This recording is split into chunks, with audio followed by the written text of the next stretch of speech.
Alors, comme je disais au départ, c'est Mina et Van Helsing qui arrivent les premiers aux alentours du château, en fait. Donc, Mina développe comme ça comme une intuition des chemins à prendre, comme si elle connaissait un peu la région. Donc, elle découvre un peu des chemins dérobés. Donc, voilà, ils arrivent en premier, en vue donc du château. Mais la nuit approchant, Van Helsing va décider de faire une pause, de marquer un arrêt. Vu qu'il a lu les journaux de Jonathan, il sait effectivement que des dangers l'attendent dans ce château. Donc, il y a bien les 3 succubes, les 3 vampiresses. C'est une raison donc d'attendre que la nuit passe.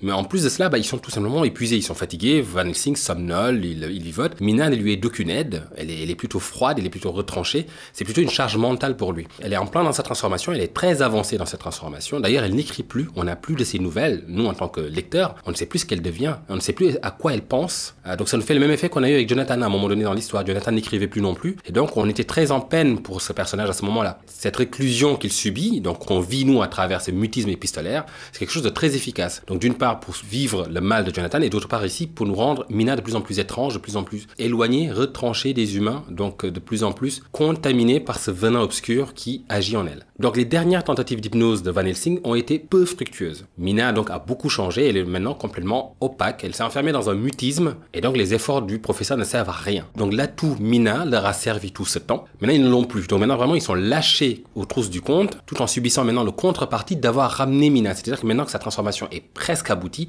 maintenant elle commence à devenir un danger, maintenant elle commence à être un poids. Elle demande donc à ce que Van Helsing soit tout le temps éveillé pour la garder, ce qui le fatigue beaucoup, ce qui l'éreinte beaucoup et c'est pour ça qu'on en est dans cette situation-là. Alors toujours est-il que dans le film, quand ils arrivent dans les environs en question, on semble entendre des esprits, des choses qui murmurent dans les bois. Donc le lieu nous semble légitimement hanté. Mina va tout d'un coup décider de s'attaquer au professeur dans une sorte d'agression qui nous rappelle beaucoup ce que les vampiresses ont fait à Jonathan à l'époque. Donc on est un peu entre le flirt, mais aussi on a une figure comme ça féline autour de sa proie qui prend son temps, mais pour finalement la consommer, la consumer. Donc Mina se met à prêter des intentions sexuelles à Van Helsing, je crois, en lui disant j'ai vu comment vous m'observiez, je sais que vous me désirez, c'est ce que vous avez toujours voulu. Et donc là elle reprend la main. Donc c'est comme si elle allait le punir de cela. Et c'est presque drôle, c'est comme si elle justifiait déjà l'attaque. Donc c'est comme si elle n'assumait pas complètement l'attaque qu'elle est sur le point de faire, de commettre. Elle va clairement lui boire son sang. Donc plutôt que de juste le faire, on a l'impression que soit, effectivement, il y a l'influence des vampiresses, mais on dirait presque qu'elle essaie de se le justifier. Comme si lui avait fauté, comme si lui avait été encore une fois l'homme désireux, l'homme qui ne demandait qu'à la prendre. S'il veut prendre, il va aussi être pris. Donc c'est comme si, voilà, elle justifiait cela. Alors qu'effectivement, si le Van Helsing du film est assez extravagant, assez pénible, il a pu avoir des mots très durs qui ont fait beaucoup de peine à Mina, malgré lui, depuis le départ, ses intentions sont assez bonnes, enfin assez bonnes. Il essaie de sauver son âme, il croit à une certaine religion et pour lui il est fondamental de sauver Mina, de retirer l'influence du vampire. On peut pas vraiment lui prêter des intentions autres. Maintenant on peut juger de la validité de ces intentions-là quand les deux principaux protagonistes, les deux amants, sont deux adultes consentants qui décident d'aller vivre leur vie de couple vampire retranché dans leur château. S'ils ne font pas plus de victimes, en quoi ça le regarde, j'ai envie de dire. mais c'est vrai que cette promesse-là, ils ne la font pas. Donc on ne sait pas. On ne sait pas si on les laisse devenir vampires, ce qu'ils pourraient advenir. Dracula en soi n'est pas une menace pour l'humanité. Ce Dracula-là, ce Dracula du film. Donc là, qui se retranche avec sa femme, voilà. Donc tout d'un coup, voilà. Donc on se retrouve avec une Mina comme ça qui va l'attaquer. Et on se rend compte qu'en fait, depuis le départ, on lui susurre des idées. Ce sont bien sûr les vampires qui sont pas loin, là, avec Monica Bellucci, tout ça. Donc elles sont juste à côté, elle lui donne des idées, plutôt elle-même de faire la basse besogne, de faire le sale boulot. Donc sans doute que ça les amuse. Ça les amuse de renvoyer, donc de voir comme ça les alliés se retourner les uns contre les autres, de voir Mina comme ça attaquer le docteur. Et donc le docteur va commencer à se laisser comme envoûter, comme hypnotiser, comme saisi d'une transe. Mais il va réussir à s'en sortir et ce qui va le sauver, c'est qu'il a encore une hostie dans la main, dans la poche, et il va coller ce morceau d'hostie sur le front de Mina. Et c'est là qu'elle brûle. Donc en fait, cette brûlure qu'on a sur le front de Mina au tout début de l'histoire, au moment où donc Van Helsing essaie de la bénir pour la protéger d'une prochaine visite de Dracula, alors que Dracula l'avait déjà empoisonné, cette brûlure-là, on l'a pas à ce moment-là dans le film. On l'a plus tard, à ce moment même où Van Helsing essaie de se défendre de Mina. Comme ça, pour couronner la transformation finale de Mina. Elle en arrive à un moment donné de bascule, et la seule chose qui la retient de commettre l'irréparable, donc de s'attaquer à Van Helsing, c'est justement cette hostie qui va donc la tenir à l'écart. Donc il va la brûler. Donc ils n'ont pas, eux, dans le film, ils n'ont pas finalement cette motivation qu'ils ne peuvent oublier, car à chaque fois qu'ils se tournent pour regarder Mina, ils ont donc cette balafre comme ça sur son front qui leur rappelle qu'elle est toujours maudite. Car tant qu'elle est maudite, tant que son sang est maudit, forcément elle a cette marque, elle a cette empreinte. L'empreinte disparaîtra quand son sang sera purifié. Donc ce n'est pas tant une cicatrice, si on veut, qu'un élément révélateur. C'est comme une réaction qui se maintiendrait tant que Mina a ce sang corrompu. Donc ils n'ont pas ça dans le film. Ils n'ont pas cette motivation-là. Et finalement, on se rend compte que ce qui les fait courir avant tout, à la place, ils ont ce désir qui, encore une fois, me les fait vraiment apparaître comme des inquisiteurs quelque part, faut le dire. C'est vraiment cette confiance qu'ils ont en leur foi, en la validité et là donc la bénédiction de leur action vis-à-vis d'une puissance divine, en fait, tout simplement. Donc ils ont une mission divine à poursuivre. Il y a une créature qu'on ne peut permettre de survivre. Cette créature est une insulte à la création divine, il faut en finir avec elle, c'est tout. C'est vraiment une chasse à l'homme. Alors que dans le livre, on a plutôt une tentative de sauver une âme. Dans le film, moi, je le vois autrement. Donc dans le film, voilà comment elle s'est fait cette marque. Ça a tendance quand même à la calmer, une fois que son front donc, se fait brûler au fer chaud, donc à l'hostie. Et donc aussitôt, Van Helsing va tracer un cercle autour d'eux qu'il va saupoudrer donc, de morceaux d'hostie ou d'eau bénite, je ne sais plus. Donc ce qui fait que non seulement Mina est hors d'atteinte donc, de l'influence sans doute donc, des vampiresses, mais aussi les vampiresses ne peuvent pas les atteindre. Dépitées, elles vont s'en prendre aux chevaux, donc qu'ils ont amenés jusqu'ici. Dans le livre, cette scène est beaucoup plus cocasse parce qu'en fait, Van Helsing expérimente des choses. C'est-à-dire que là, il n'y a pas de danger apparent, ils ne sont plus très loin du château, mais ils décident de faire une pause. Et Van Helsing veut juste voir parce qu'il trouve Mina de plus en plus recluse, de plus en plus fermée, de plus en plus opaque à ses intentions, donc il ne sait pas ce qu'elle pense. Donc tout d'un coup, il se dit tiens, je vais faire un test. Il se lève, il fait un cercle, il la laisse assise, il dit asseyez-vous là, elle s'assoit, mais elle ne parle pas. Elle est voilà, comme je disais, elle reste muette. Il trace un cercle autour d'elle, elle le regarde faire. Il met de l'eau bénite, ou je sais plus, je crois que c'est des morceaux de stie tout autour du cercle, elle le regarde faire. Puis après, il sort du cercle, puis il lui dit, bon, venez à moi maintenant. Là, elle se lève, elle avance, et boum, elle s'arrête, elle ne peut pas aller plus loin. Il réalise qu'elle a la même réaction que Lucie Vampire, quand elle s'est retrouvée face à son tombeau, qu'elle n'a pas pu réintégrer le tombeau, parce qu'ils avaient mis de la pâte d'hostie un peu dans les interstices, pour laisser à Arthur le temps de constater que oui, regardez bien Arthur, Lucie est une vampire, donc m'accordez-vous l'autorisation de l'abattre, et là seulement la laisser pénétrer dans son tombeau. Et donc, ils finissent, une fois qu'ils ont compris ça, ils comprennent que si le cercle empêche Mina de sortir, il empêchera d'autres créatures similaires à Mina de rentrer. Donc ils passent la nuit en sécurité à l'intérieur du cercle. Et effectivement, pendant la nuit, ils sont visités par bien sûr, les 3 vampiresses qui vont tenter Mina, qui ne vont pas arrêter de lui demander de les rejoindre, de venir voir que c'est magnifique, c'est merveilleux, qu'il faut venir avec ses sœurs. Et Van Helsing aura un moment de peur quand même, parce que malgré tout, il est dans le cercle, protégé certes, mais il est dans le cercle avec Mina. Donc si elle change de camp à ce moment-là, il est foutu en fait. Il est emprisonné avec elle, hein, dans les 2 cas. Sauf qu'au moment où il se retourne pour regarder le visage de Mina, il se rend compte qu'elle est littéralement dégoûtée par ces vampiresses. Donc en fait, sa transformation n'est pas complètement achevée. Elle garde encore un peu de sa personne, un peu de sa propre individualité et de sa propre retenue pour encore trouver ces vampiresses répugnantes. Par dépit, ces mêmes vampiresses vont également s'abattre sur les chevaux. Elles passent leur nerf donc sur ces pauvres bêtes qui n'ont rien fait. Le lendemain, Van Helsing découvre donc les cadavres des chevaux. Cela va sans doute aussi un peu le motiver dans sa prochaine action, qui consiste donc à aller achever ces 3 vampiresses. Donc la première chose qu'il fait, c'est qu'il attend. Donc Mina dort, donc c'est le matin, donc Mina dort. Donc là, il la laisse dormir dans le cercle. Il sait qu'elle est à l'abri et qu'elle ne peut surtout pas en sortir aussi. Donc il sait qu'il pourra la retrouver là. Il part donc visiter le château de Dracula. Donc il arrive devant le château et la première chose qu'il fait, c'est qu'il sort les portes de leur gonds, car il se rappelle encore une fois, et voilà, donc j'avais souligné un peu l'importance des échanges d'informations au sein de l'équipe, il se rappelle que Jonathan s'est retrouvé coincé là-dedans. Peut-être une magie à l'œuvre autour des portes, que sais-je. Donc pour ne pas se retrouver dans la même situation débile, il va tout simplement sortir les portes de leur gonds pour être sûr qu'il ne se retrouvera pas coincé derrière. Donc encore une leçon tirée des journaux, puis il va ensuite pénétrer dans le château. Alors dans le film, il trouve assez rapidement les vampiresses. Elles sont là vulnérables du fait que c'est le jour. Elles sont tranquillement allongées sur des dalles de pierre, les unes par-dessus les autres. Donc il y a un effet comme ça de hauteur. On part de la vampiresse la moins importante jusqu'à la plus importante. Je crois que la plus importante, ou en tout cas la plus voluptueuse et celle qui semble un peu diriger le trio, ce serait la blonde. Puis ensuite, je crois qu'il y a la rousse et ensuite la brune. Donc Van Helsing les trouve là, il les décapite littéralement, assez rapidement, et jette leur tête coupée dans le ravin en provoquant Dracula. Donc au départ, il brandit comme ça les têtes vers le lointain, donc le chemin par lequel Dracula est censé arriver, et il hurle en fait Dracule. Donc une façon comme ça de le provoquer, de lui montrer que voilà ce que j'ai fait de tes femmes, et ensuite il jette les têtes dans le ravin. Alors j'ai beaucoup de mal avec cette scène quand même quelque part, car je trouve qu'elle colle très mal au personnage de Van Helsing. Je rappelle quand même que leur chasse, l'intention derrière, c'est de libérer l'humain sous le masque du vampire. Donc une fois que le vampire est décapité, l'humain ressurgit. Et une fois que l'humain ressurgit, en fait, on lui donne les derniers sacrements, on l'enterre dignement en fait. Il a enfin été libéré, ce n'est qu'une pauvre victime, et il y a de fortes chances de croire effectivement que ces vampiresses soient des victimes. On n'en sait rien, mais rien ne nous prouve que c'est des Dracula en puissance. Ce ne sont pas des femmes qui sont devenues vampiresses d'elles-mêmes. On pourrait plutôt présager que ce sont des victimes de Dracula qui sont maintenant recluses dans ce château avec lui. Et donc ces pauvres femmes n'ont rien fait, elles ne méritent certainement pas qu'on coupe leur tête et qu'on les brandisse comme ça du haut d'un ravin, qu'on les jette dans le vide, quoi.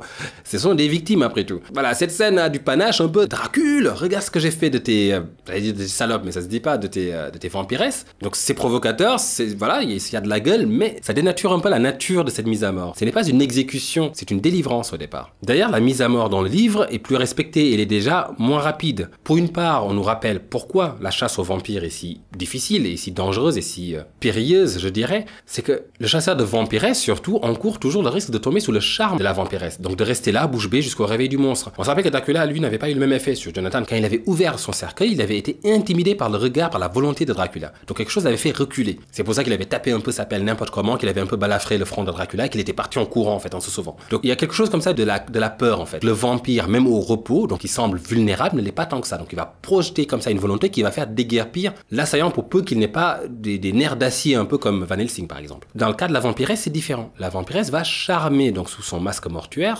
donc quand il va la trouver dans cette posture-là vulnérable, il va charmer en fait le chasseur. Donc il va rester là, subjugué, figé, jusqu'au réveil de la vampiresse, qui va l'embrasser et donc un nouveau vampire est né. Ce n'est donc pas aisé, et c'est ce que ce moment nous rappelle, ce n'est pas aisé de tuer la vampiresse. Donc j'aime bien ça, au moins qu'il y ait quelque chose en fait, qu'on n'arrive pas et on les découpe en fait. Non, il y a encore un dernier risque. Donc jusqu'au bout, jusqu'au moment même où cette créature est censée être la plus vulnérable, il y a toujours un danger. Et j'aime bien cela en fait, pour nous tenir encore une fois ces créatures à distance et à respect, et non pas juste, Van Helsing qui arrive, qui les découpe façon sashimi quoi.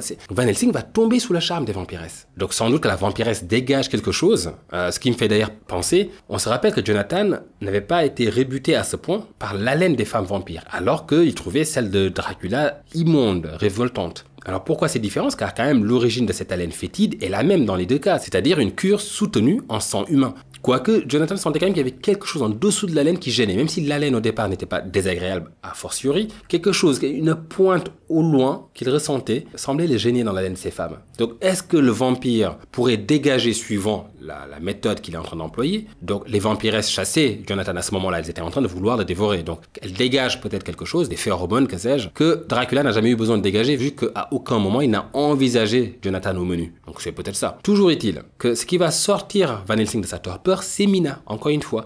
Donc Mina va arriver à l'appeler depuis l'extérieur du château. Donc ce qui prouve encore une fois qu'elle est essentielle pour détourner les plans de Dracula. Sans Mina, Van Helsing y restait. Il est remarquable quand même à quel point Mina devient, dans l'histoire, un élément clé dans la contre-offensive faite à Dracula. Mina semble mieux cerner le comte et garder la tête froide face à l'horreur de ce qui lui arrive. Et même beaucoup mieux que Jonathan, on pourrait croire. Même s'il faut quand même nuancer, Mina n'est pas forcément plus rapide à comprendre que les hommes ou plus forte de caractère face à l'adversité. Je pense pas que ce soit que ça. Tel que l'histoire se déroule, on pourrait croire qu'elle comprend plus rapidement parce qu'elle est aux abords du gouffre aussi, de la transformation. Elle a été mordue. Dracula lui a dit son plan aussi avant de la mordre. Donc elle sait, elle comprend ce qui lui arrive. Tout horrifique que cela soit. Elle craque moins vite que Jonathan, mais clairement ce n'est pas le même contexte.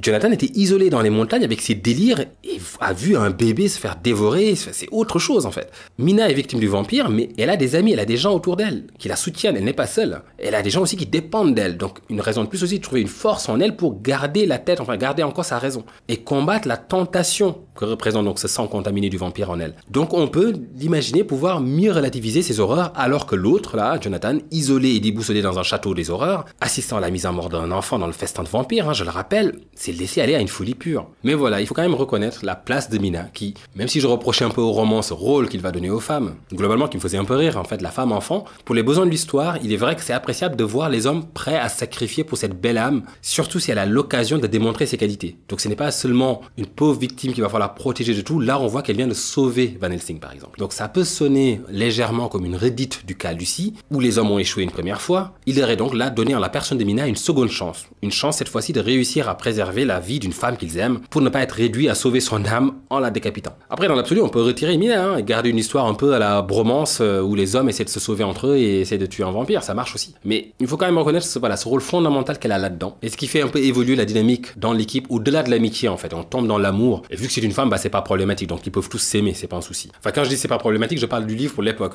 Mina sauve Van Helsing, et il trouve la force donc à ce moment-là de libérer les vampiresses en procédant rituel, tête coupée, pied dans le cœur. Alors je sais pas s'il leur met de l'ail dans la bouche. À ce moment-là, d'après son témoignage, elle semble trouver la paix. Les visages sont pacifiés avant de disparaître en poussière. Donc, pour dire aussi que ces vampiresses sont très âgées. Voilà, ça prouve leur longue existence. Et Van Helsing est heureux de cette vision. Et ça lui redonne la force de poursuivre sa tâche. Donc, après une première vampiresse, il peut faire la deuxième parce qu'il vient de voir ce qui est arrivé à la première. Donc, il sait qu'il est sur la bonne voie. Il est conforté dans la légitimité, dans le sacré de sa mission. Et surtout, il ne profane pas leurs cadavres en jetant leur tête dans le ravin, comme dans le film. Et ce n'est pas parce qu'elle se décompose qu'il ne le fait pas. C'est parce que c'est contradictoire avec la mission sacrée qu'il s'est donnée. Van Helsing dans le film abat des monstresses et jette leur tête défigurée et hideuse dans le ravin, mais c'est pas ça en fait. Van Helsing dans le livre libère des femmes de l'empire monstrueuse. Que je trouve l'extrait: Ces pauvres âmes, je puis maintenant les plaindre et pleurer en pensant à chacune d'elles. Tel que je l'ai vu, pacifié dans le plein sommeil de la mort, une seconde avant de disparaître. Il en fut ainsi au moment même où mon couteau eut coupé chaque tête, avant que le corps commençât à se réduire pour retourner à la poussière originelle, comme si la mort ajournée depuis des siècles avait enfin affirmé ses droits en disant hautement « Me voici ». Avant de quitter le château, j'en assurais les issues de façon à ce que le comte n'y puisse plus jamais rentrer, non mort. Donc j'aime bien cette petite note finale, cette petite insulte finale pour s'assurer que même en cas de victoire du comte, en fait que son château est perdu pour lui. Dracula devra camper devant son château complètement à la rue, c'est génial. Et donc on arrive enfin au dernier chapitre, donc la mort de Dracula. Enfin, ça fait un moment, il l'a pas volé, alors ça va aller très vite. En fait, vers le coucher du soleil, le chariot de cigane donc, qui transporte Dracula dans la caisse s'approche du château. Donc Mina et Van Helsing assistent à cela et se disent « Merde, les hommes ont perdu leur piste, ils sont en train d'arriver, il n'y a que nous deux pour confronter Dracula. » Donc là, ils sont mal barrés quand même. On a Van Helsing, un vieux médecin, et Mina, une vampire en devenir. Sauf que là, à ce moment-là, ils aperçoivent les hommes qui arrivent juste derrière. Jonathan, Arthur, Quincy et Jack roulent dur pour rattraper leur retard. Donc ça va se passer vraiment dans les dernières minutes. On a Mina et Van Helsing qui attendent donc, aux environs du château, dans la cour du château, je ne sais plus. Et Mina, ce qui est génial, donc dans le film par contre, Mina qui balance entre son amour pour Dracula et sa fidélité pour Jonathan. À un moment donné, elle penche plutôt pour l'un et invoque des flammes, les fameuses flammes bleues qu'on a vues au début aux alentours du château, comme pour protéger son prince. On s'est dit à ce moment-là que sa transformation est en train de s'achever. En plus, elle est capable maintenant d'invoquer des flammes bleues. Enfin, donc il y a des pouvoirs qui viennent avec. Donc elle commence à contracter les pouvoirs des forces obscures. Mais ça ne servira pas à grand chose en fait. Ces flammes ne vont certainement pas aider Dracula, qui nous apparaît à ce moment-là. Donc dans le film, on le voit dans son coffre. J'aime bien, on le montre au moins une fois. Il a l'air diminué, il a l'air inquiet, ce n'est tellement plus le conte du début qui revient dans cette ère, mais c'est juste un vieil homme abattu qui rentre mourir. C'est l'image qu'il nous renvoie. La plasticité des transformations du conte Dracula à travers le film a atteint son terme. Après le climax de sa régénération physique et mentale à Londres, au contact de Mina, là on a la chute. Et je ne comprends pas cette chute, encore une fois, sa défaite n'est pas la même que dans le livre. Dans le livre, il part défait. Il a peur, il part vraiment la queue entre les jambes, ou la cape entre les jambes, il s'enfuit. Il a perdu, il va lécher ses plaies dans son château. Ce n'est pas la même chose dans le film. Il a encore de l'espoir dans le film. Sa promise s'est transformée pour le rejoindre. Donc, qu'est-ce qu'il a mis dans cet état? Bref. Alors que le chariot de cigane entre dans la cour, on a un gitan qui poignarde Quincy, malheureusement, dans le dos. Technique de gitan, bien sûr. Jonathan, lui, quant à lui, donc, ne se laisse pas faire. Donc, il tente d'ouvrir la boîte de Dracula. Il se jette dessus. Il doit pousser un cigane par la droite, un cigane par la gauche. Il arrive sur la boîte, sur le chariot. Il commence à essayer d'ouvrir le couvercle. Mais ils n'ont pas vraiment le temps d'y arriver. Je crois que Quincy vient, malgré sa blessure, lui prêter moins forte. Mais le soleil vient de se coucher. Et Dracula jaillit. Il jaillit de la caisse. En fait, il sort. Enfin, ça a l'air impressionnant parce qu'il fait « Waouh !» Mais en réalité, vu qu'il pète des morceaux de bois dans tous les sens... On va dire qu'il jaillit et il semble révigoré. Mais malheureusement, en fait, quand on sort d'une boîte et qu'on sait qu'on est entouré d'ennemis, ce n'est pas très malin de sortir les bras en l'air comme ça en faisant waouh, surtout face à un Jonathan qui n'a plus rien à perdre. Donc que fait Jonathan? Il l'égorge. Il lui donne un coup de couteau. Alors attends, dans l'ordre, je crois que Jonathan lui tranche le cou et Quincy se précipite pour lui poignarder le cœur avec une épée ou avec un long sabre en tout cas. Alors c'est faux de dire que Dracula se laisse complètement faire quand même. Il a saisi Jonathan, il saisit le visage de Jonathan, il pourrait l'écraser d'une main en plus. On sait qu'il est très fort, mais il ne le fait pas. Il le saisit comme pour lui dire qu'est-ce que t'as cru que t'allais faire là. Et Jonathan lui fait Allahu Akbar et l'égorge. Donc il égorge, Jonathan égorge Dracula et Quincy Morris lui poignarde le cœur. Donc Dracula arrive quand même à les rejeter, à les jeter plus loin. Voilà, il y a encore du panache. Il y a un dernier combat, il y a une confrontation finale où il donne tout ce qu'il a. En plus là, il est complètement éculé, il ne peut plus reculer, il est littéralement dans son château. Ils sont en train de l'attaquer dans son château. Faut savoir que cette scène se tient dans la cour. Donc il fait face. Il a encore les pieds dans son cercueil, il n'est pas complètement à l'aise, mais il fait comme il peut. Et sa mise à mort, c'est celle d'un vampire qui veut en découdre. Il retrouve un peu de ses pouvoirs avec la nuit qui tombe et il succombe au coup dans une posture debout. Il réussit quand même à les rouer de coups et à les envoyer voler plus loin alors qu'il vient de lui trancher la gorge et de lui poignarder le cœur quand même. Donc il part avec panache un peu. C'est quand même badass comme fin. Voilà, le terme est con, mais oui, ça fait plaisir de temps en temps quand même d'avoir un antagoniste comme ça qui part sur un coup d'éclat. Comme le disait le Kurgan dans Highlander, it's better to burn out than to fade away. Donc il vaut mieux partir sur un coup d'éclat que de s'estomper comme ça dans l'oubli en fait. Voilà, mais ça, Dracula dans le livre, il ne l'a pas retenu cette phrase. Il n'a pas vu Highlander. Donc ce qui va lui arriver à lui, c'est d'être jeté par terre par Jonathan, mais vraiment étalé au sol comme une saucisse végétative avant de se faire charcuter. Au sol. Alors j'ai trouvé l'extrait qui me peinait tant quand j'avais découvert Dracula plus jeune justement. C'est vraiment ce moment. Lorsque Jonathan, donc c'est Mina qui décrit la scène, c'est elle qui voit cette scène et qui nous la raconte parce que justement elle se remet à écrire par la suite. Donc en fait, on a la libération. Donc cette mort de Dracula coïncide donc avec la libération de Mina. Lorsque Jonathan, avec l'énergie du désespoir, attaqua un côté du coffre pour en déclouer le couvercle avec son grand couteau Kukri, il s'en prit rageusement à l'autre avec son coutelas. Sous l'effort des deux hommes, donc c'est Jonathan et Quincy Morris qui s'abattent d'un seul homme sur le cercueil, tandis qu'Arthur et Jonathan Seward tiennent les Tziganes à distance. Sous l'effort des deux hommes, le couvercle céda peu à peu, les clous s'arrachèrent avec un brusque gémissement et ce qui fermait le coffre fut lancé à terre. Se voyant menacés par les fusils et à la merci de Lord Godalming et du Dr Seward, les bohémiens avaient renoncé à toute résistance. Le soleil était très bas et les ombres sur la neige étaient longues. Je vis le comte étendu dans le coffre, sur le sol. Oui, parce que le coffre est à terre. Donc littéralement, quand Jonathan et Quincy se sont jetés sur le chariot pour récupérer le coffre, ils l'ont d'abord balancé au sol, puis ils se sont jetés sur le coffre, ils ont arraché le couvercle. Je vis le comte étendu dans le coffre, sur le sol. Des parcelles de bois avaient volé sur le corps lorsque la caisse avait été lancée au bas du char. Donc ça veut dire que quand le cercueil est tombé au sol, donc il y a eu des éclats, donc à l'intérieur du coffre, donc les éclats de bois et tout ça. Donc tout ça est sur le corps du coffre. Donc il est couvert de débris. On dirait littéralement qu'ils viennent d'ouvrir une poubelle et qu'ils sont en train de fouiller dedans. Et donc là, il y a un corps qui est allé avec des morceaux de bois, des copeaux de bois un peu partout. C'est magnifique. C'est la dernière scène de Dracula. C'est la fin de Dracula. C'est la dernière fois qu'on le voit. Il est là, il est comme ça, il est couché dans un cercueil au sol. En plus, c'est même pas un vrai cercueil, c'est une caisse qu'il a. C'est une caisse de terre parmi les caisses de terre. Donc c'est même pas le cercueil magnifique. Il est littéralement dans l'équivalent d'un cercueil en cagette. Franchement, je suis dur avec lui, mais l'histoire est tellement... Donc Mina poursuit. Le comte était mortellement pâle. Ah, tu m'étonnes. Semblable à une image de cire. Il est figé en fait. Il faut imaginer quand même qu'il ne sait pas ce qui se passe autour de lui. Donc lui, depuis le départ, tout ce qu'il entend, c'est des bruits. Il entend les Tziganes qui se précipitent. Il a senti la course aller de plus en plus vite. Il a senti qu'ils ont freiné, donc il s'est dit, je dois être au château. Peut-être qu'il a senti quand même qu'il est au château. J'espère qu'il arrive à sentir au moins qu'il est chez lui, tout ça. Bon, bref. Tout d'un coup, il est dans une caisse. Vous imaginez ce que c'est que d'être couché dans une caisse, on prend cette caisse du haut d'un chariot et on la balance au sol. Et il a des débris. Imaginez qu'il y ait une caméra embarquée là-dedans. Mais ça aurait été génial. En fait, une autre version comique de ce film, c'est juste toute la fin de Dracula. Depuis qu'il est dans le bateau, il y a une caméra embarquée, une GoPro dans le cercueil avec lui et on voit ce qui se passe en fait. Donc entre le bateau, comme ça avec les remous, puis il arrive là, puis on le jette à terre, il saute, son corps qui saute dans tous les sens. Mais c'est pas possible de faire ça à Dracula, voyons. Mais c'est pas vrai quoi, putain. Bref, finissons-en, il faut en finir. Ses yeux rouges avaient l'affreux regard vindicatif que je connaissais que trop bien. Oui, sauf que c'est du bluff. Là, il est complet, il a peur. Et pour une raison qu'on ignore en plus, je ne sais pas pourquoi il ne se lève pas. On sait que dans le livre, Dracula peut marcher quand... Ah oui, je sais. En fait, on se rappelle que Van Helsing nous en avait parlé. Il avait fait allusion à quelque chose comme ça.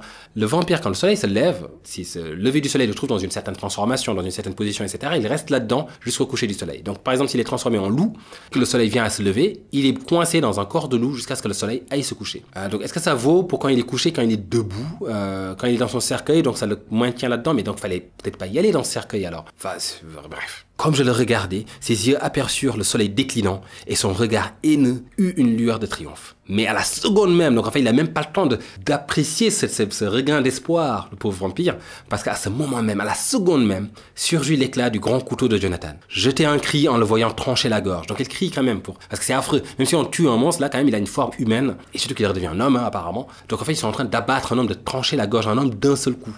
Et au même moment, comme si ça ne suffisait pas, donc double peine, le coutelas de M. Maurice pénétra en plein cœur. En fait, je rigole, mais cette scène doit être terrible à voir. En fait, quand il est filmé d'une certaine manière, là, c'est un homme qui est allongé à terre, qui ne peut pas bouger. Enfin, c'est un homme, c'est un vampire, certes, mais il a quand même une forme humaine, qui est couché à terre, qui ne peut pas bouger, comme s'il était tétraplégique, en fait. Donc, il ne peut bouger que la tête, que les yeux un peu pour voir que le soleil se couche. Enfin, je sais pas, ça donne une autre version quand même, là, à l'histoire, quand on y pense 2 secondes. Il est là, donc voilà, imaginons ce corps tétanisé, paralysé, et on a 2 hommes comme ça, 2 hommes adultes qui se jettent dessus, l'un avec un couteau pour lui couper la gorge d'un trait, j'ai envie de dire. C'est-à-dire, il faut imaginer la force qu'il faut pour couper la tête d'un homme d'un seul coup, quand même, de couteau. Jonathan a dû sauter de la calèche, c'est pas possible. Il a dû faire un saut depuis le haut de la calèche et s'abattre, mais vraiment de tout son poids sur le coup, c'est pas possible. Et de l'autre côté, on a Quincy Morris qui est en sang aussi, donc qui s'est fait transpercer dans le dos par les Tziganes, qui se jette lui pour enfoncer, je suis sûr, jusqu'à la garde, son couteau dans le cœur du vampire. Ah, c'est moche à voir, hein, quand même. C'est très moche à voir. Je l'avais pas vu sous cet angle-là, curieusement. J'ai toujours rigolé, moi, sur cette scène. Mais là, curieusement, la décrivant comme ça aujourd'hui, ça me fait autre chose, quand même. Et en plus, il faut imaginer que quand il tombe sur le corps se dissipe. Parce que c'est ce qui se passe après. Ce fut comme un miracle. Oui, devant nos yeux, et dans le temps d'un soupir, le corps tout entier se réduisit en poussière et disparut. Il tombe sur lui, ça se découpe, ça tranche, ça perce, et là, pouf, il part en fumée, le corps se disperse. Pour la joie de ma vie entière, au moment de la dissolution suprême, une expression de paix se répandit sur ce visage où jamais je n'aurais cru que pût apparaître rien de tel. Donc Dracula a retrouvé la paix. À travers cette mort, son visage décrit, et donc cela produit de la joie à Mina qui, sinon serait peut-être restée tétanisée par ces scènes de voir son mari et un ami découper un corps de cette façon. Elle peut s'accrocher, donc plutôt que de faire des cauchemars dans le futur de cette scène-là en particulier, elle peut au moins s'accrocher au dernier visage de Dracula. Donc ça la sauve quelque part, ça sauve peut-être son âme, sa quiétude d'esprit. Elle voit qu'il est apaisé. Alors moi j'estimais qu'il n'avait pas à être apaisé, parce que s'il redevient l'homme qu'il a été a toujours été un enfoiré. Ce n'est pas une Lucie qui s'est fait transformer malgré elle, mais s'il faut croire à la rédemption, peut-être que même le connard qu'il a été a fini par comprendre que là, non mais là frère, tu vas trop loin. C'est peut-être ça qui s'est passé. Peut-être qu'au fond de lui, il s'est rendu compte que là quand même, qu'il a voulu... Non mais non, ça tient pas. À un moment donné, il s'est quand même assis pour prendre des leçons avec le diable. Enfin, si à ce moment-là, tu fais pas, attends, rewind. À quel moment tu le fais? Donc bon, imaginons qu'avec la longueur des siècles, il s'est rendu compte quand même, merde, tout ça pour ça. Je suis une pauvre merde de vampire qui doit aller chasser des enfants, les voler de leur berceau. D'ailleurs, comment il rentre, je ne sais même pas. Les fournir à des vampiresses et puis, enfin, peut-être qu'il s'est rendu compte que que ça n'en valait pas la peine en fait. Donc finalement, peut-être que l'homme a fini par faire pénitence au bout de plusieurs siècles et que dans le fond du vampire sommeillait un homme qui ne demandait qu'à être libéré. Peut-être. Donc le combat est court et efficace, faut le dire, même s'il est un poil frustrant dans le livre. Quand même, 27 chapitres attendent la confrontation finale pour que ça résolve en 2 coups de couteau dans une caisse fracassée au sol. Enfin, c'était pas possible en fait.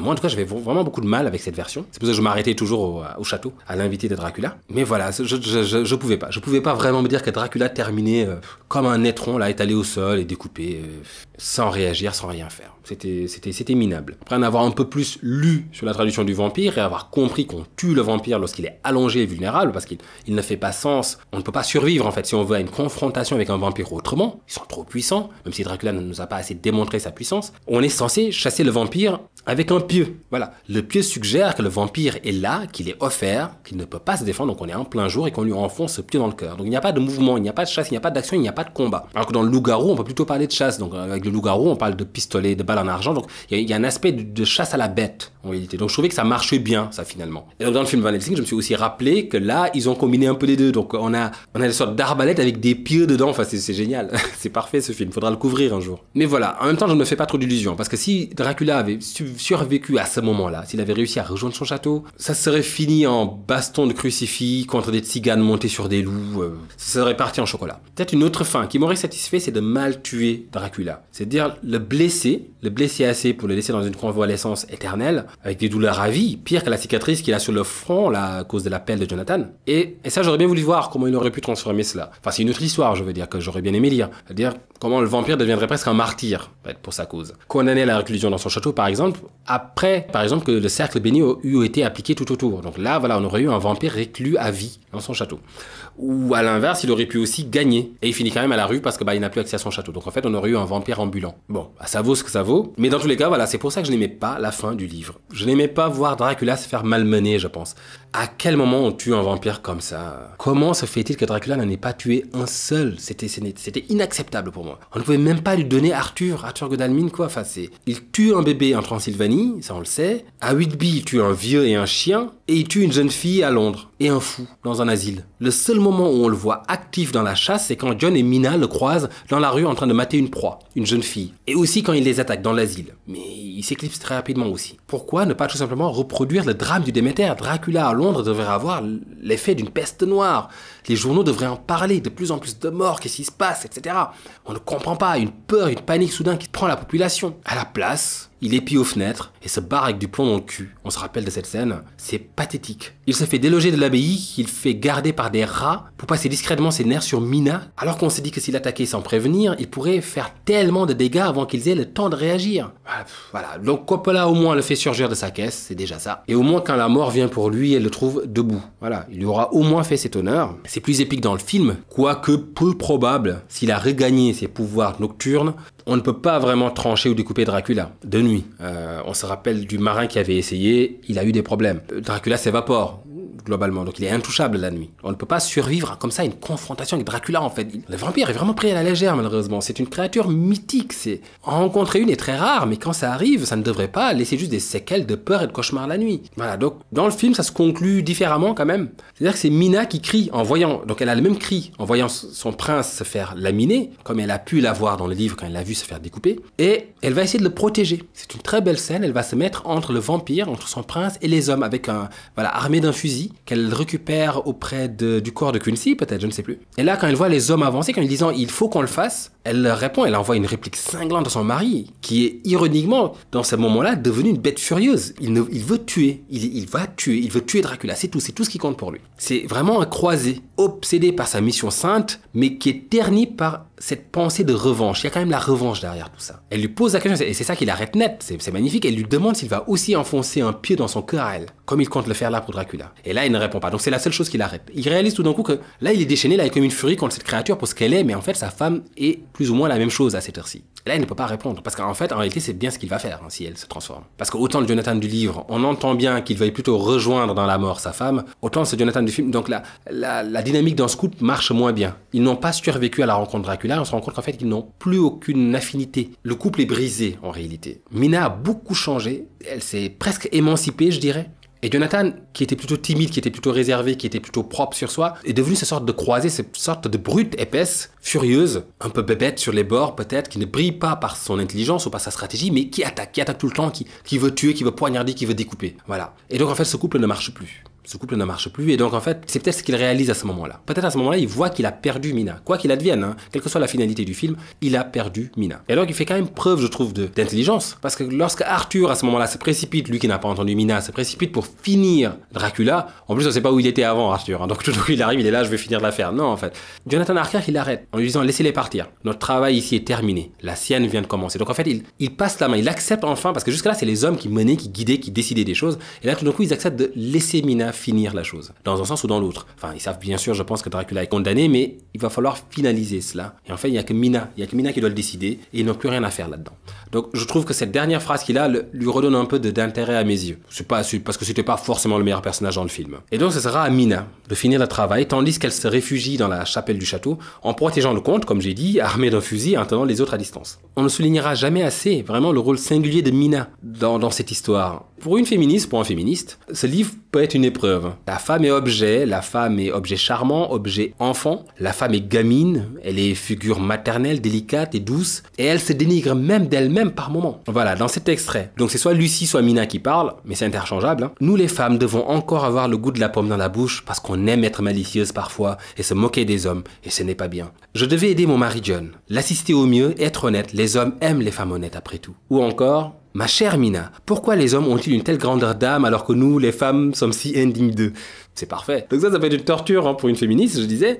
Mais malgré tout ça, je dois reconnaître quand même que Mina est à part entière une actrice dans la chute du comte. Elle n'est pas reléguée au rôle de victime ici. Elle ne prend pas les armes dans le livre, mais elle fait bien plus. Elle sabote les plans du comte. Elle sabote toute la fuite du comte. Et c'est elle, littéralement, qui le livre au courroux des hommes. Dans le film, elle ne le livre pas, mais elle le délivre, si on veut. Donc, alors que Quincy se meurt dans la cour, Mina est assise avec Dracula au sol, donc sur le sol de la chapelle. Dracula pisse le sang. C'est fini, c'est bientôt fini. Mina est très attristée, elle l'embrasse, et c'est lui qui la supplie de lui donner la paix. Et donc, par amour, elle finit d'enfoncer l'épée jusqu'au bout dans son cœur. Et là, on voit la brûlure sur son front qui disparaît. Les bougies qui ornent la chapelle qui s'allument, et donc cette blessure sur la croix de l'autel se répare, et Dracula meurt. Son visage redevient jeune, on retrouve donc le jeune guerrier qu'il a été, et Mina lui donne la libération définitive en lui coupant la tête, assez brutalement d'ailleurs, faut dire, avec le gros couteau de Quincy. Et donc on voit sur le plafond comme ça de la chapelle du château, on voit que Dracula rejoint Elisabetta dans les cieux. Donc les cieux, donc voilà, le plafond c'est ça, on a des cieux qui sont peints avec des anges et tout ce qu'on veut, et on voit qu'il a rejoint l'âme de sa femme. Sauf que Mina est encore là, donc elle a deux âmes maintenant. C'est pour ça que c'était complètement con cette histoire de réincarnation. Il aurait juste fallu que Mina soit une ressemblance avec Elisabetta, qu'elle arrive à changer le vampire parce qu'elle trouve les mots justes, parce qu'elle a un caractère, une attitude, un charisme et une façon d'aimer aussi qui l'amène à se poser des questions, qui l'amène à vouloir changer. Ça aurait largement suffi. Donc il lui rappelle Elisabetta qu'il a connue il y a 3 siècles et à travers les siècles, lui n'a pas changé et elle, avec sa fraîcheur et sa jeunesse, et avec peut-être son espoir ou autre chose, juste sa façon de l'aimer, de pardonner, arrive à le changer. Ça aurait largement suffi. À la place, ils ont été nous foutre ces histoires d'âmes réincarnées, sauf que là maintenant, Mina est toujours là et Dracula vient de rejoindre l'âme de sa femme Elisabetta au ciel. À moins qu'on puisse avoir 2 âmes, ça ne marche pas ça. On ne peut pas être réincarné et morte en même temps. Enfin, c'est compliqué. Donc voilà, ce n'était vraiment pas nécessaire cette histoire de résurrection, réincarnation. Elisabetta, Mina, une jeune femme ressemblante qui aurait pu le changer au-delà de la ressemblance en usant de sa propre personnalité. Ce qui correspond en plus avec Dracula, donc qui aurait enchaîné comme ça les femmes dans son château un peu comme Barbe Bleue. Ça aurait été génial ça, que Jonathan se rende compte que mais toutes ces femmes-là qu'il a depuis le début, elles ressemblent vachement à Mina. Donc dans le château, donc il voit 3 femmes, 3 vampiresses. Il dit mais c'est marrant quand même, toutes les 3 ressemblent à Mina. C'est tout simplement parce que Dracula depuis le début essaie de trouver un sosie, mais que ça ne va jamais. Et là, que Jonathan lâche tout bêtement, ah ben dis-toi, vous savez quoi, on dirait vraiment ma femme. Et là il dit ah bon, je peux voir. Et là il sort sa photo, Dracula regarde, il m'a dit donc mais c'est le portrait craché de ma femme ça.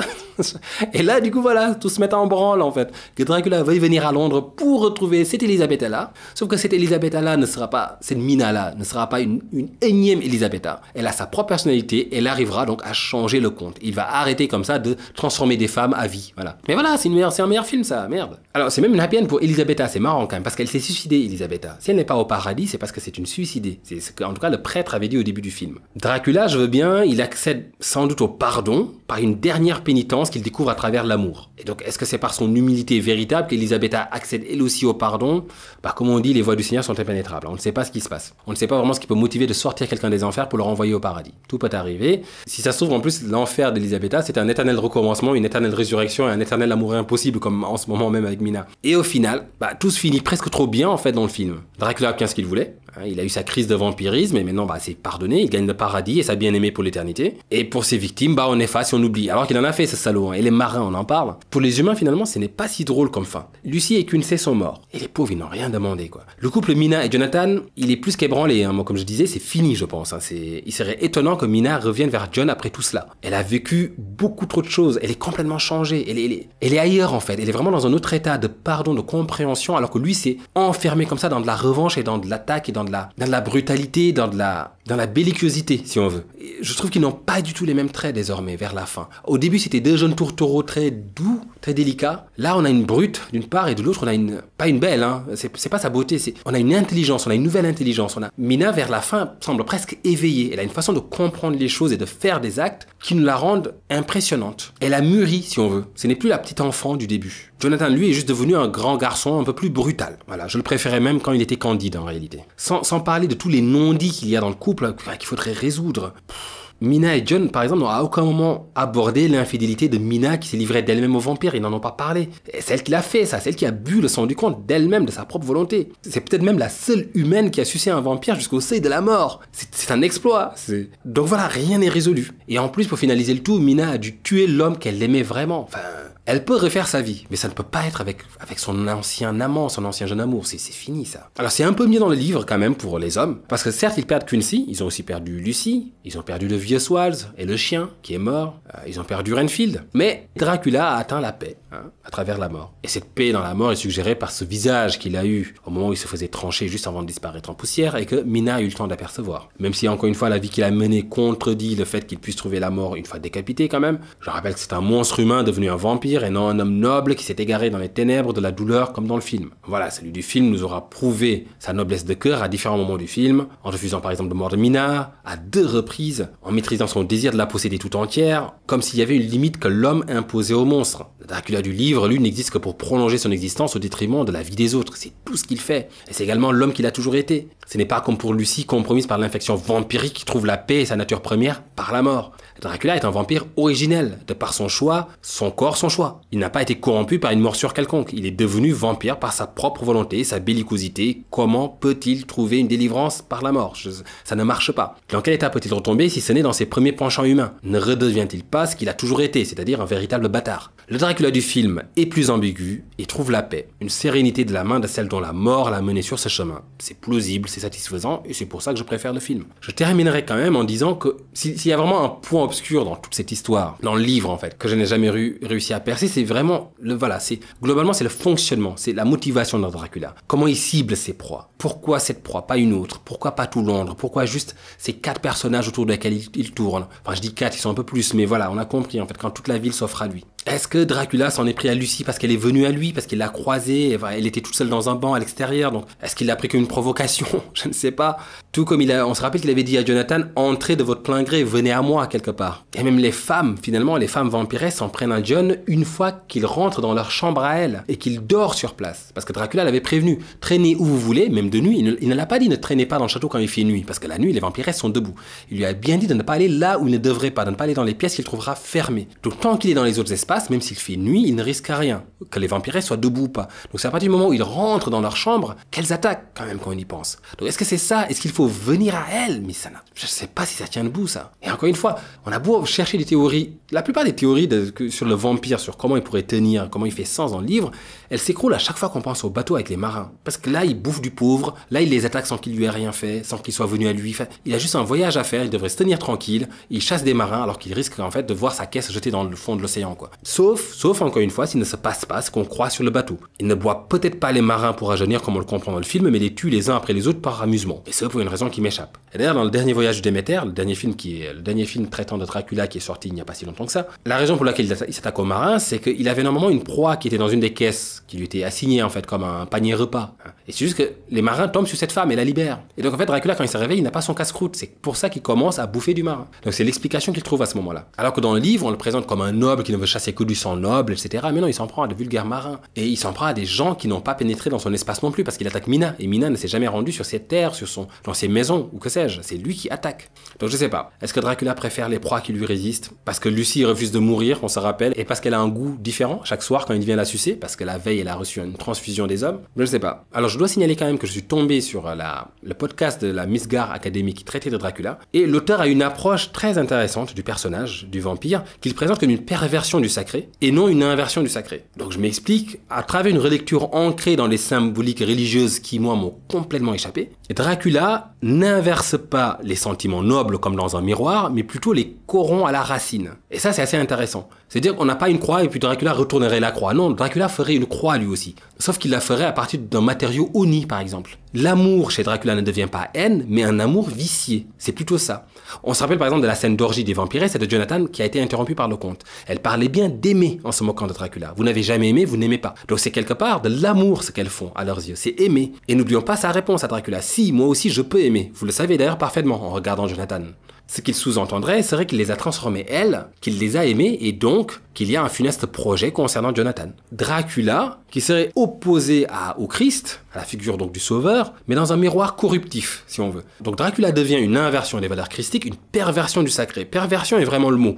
Ce n'est pas l'opposé du Christ, mais bien sa version viciée. Voilà, voilà, si le Christ aime, Dracula ne va pas haïr tout ce qui bouge, non, il va aimer. Mais à sa façon. En fait, sa façon n'est pas la bonne. En tout cas, pas pour sa victime. Et donc, ce n'est pas donc l'antéchrist à proprement parler. Le rejet de l'hostie, qui est le corps du Christ, et l'aversion du vampire devant le spectacle de la croix, tout cela vient appuyer cette théorie. Dracula est une moquerie des exploits du Christ. Mange mon corps et vis éternellement. Ce qu'il a fait un peu avec Mina.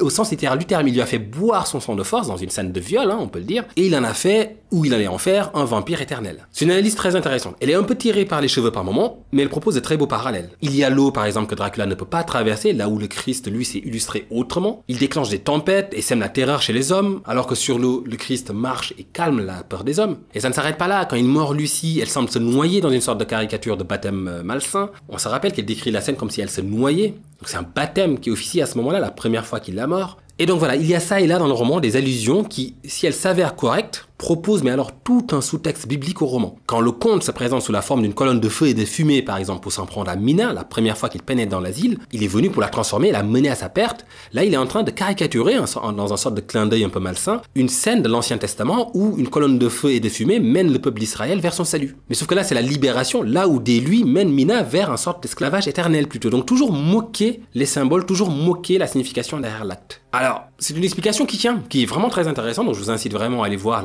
les podcasts de la Midgard Academy. Alors tous les éléments folkloriques ne sont pas forcément expliqués. Ça coince avec l'ail par exemple, qu'il rejette. On sait que l'origine de l'ail, il y a un gros micmac avec des propriétés anti-puces qu'on prêterait à l'ail, mais ça tient aussi pour l'oignon finalement. Donc voilà, Dracula étant une grosse tique, le vampire étant une grosse tique, ça devrait marcher aussi sur lui, ça assainit quelque part. Après, c'est une chose de savoir les raisons derrière l'ail, les pics, leur origine, etc., tout le folklore, mais une fois qu'on en fait quelque chose de vrai dans notre histoire, car on sait finalement que le vampire existe, il faut justifier autrement son rebut de l'ail, quelle pertinence ça peut avoir dans notre histoire. Est-ce une erreur du folklore, une superstition, ou est-ce réellement avéré? Et si ça l'est, comment ça tient? Le manque de reflet dans le miroir, par exemple, c'est du même acabit. Le vampire qui n'a pas de reflet du fait qu'il n'a pas d'âme ne marche pas avec Dracula parce que l'idée est de libérer son âme emprisonnée dans son corps. Donc il y a toujours une âme là-dedans. Et après cette délivrance, il est en paix, son âme est libérée. Donc il en a quand même une dans cette version. Donc on ne peut pas en plus combiner cela avec le manque de reflet finalement. Si on doit maintenir qu'il n'a pas de reflet, ce serait moins le fait qu'il n'a pas d'âme, mais qu'il est peut-être le reflet de nos peurs ou autre chose. On peut peut-être jouer là-dessus.